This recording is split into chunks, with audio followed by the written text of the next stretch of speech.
এগিয়ে আসছিল নির্দিষ্ট এরিয়া আসায় মাত্রই পাশের ঝোপঝাড় থেকে ওই গ্যাংয়ের ওপরে আক্রমণ করে বসে আফ্রিকান আর্মিরা।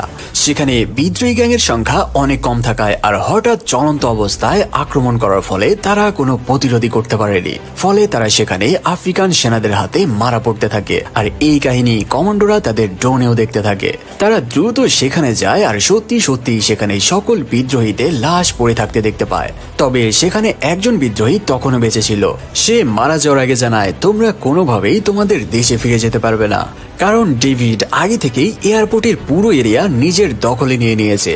শুধু এটুকুই নয়, সে তার ভয়ানক বাহিনী নিয়ে তোমাদের দিকে এগিয়ে আসে। কমান্ডো টিমও বুঝতে পারে যে কি ভয়ানক অবস্থা তারা ফেস করতে যাচ্ছে। ফলে এয়ারপোর্টে না যেয়ে তারা দ্রুত সেখান থেকে তাদের ক্যাম্পে ফিরে আসে। ভারী ভারী ওয়েপেন সেট আপ করে যুদ্ধ করার জন্য প্রস্তুতি নিতে থাকে, কারণ এখন আর পেছনে ফিরে যাওয়ার মতো কোনো পথই বাকি নাই। কিছুক্ষণের মধ্যেই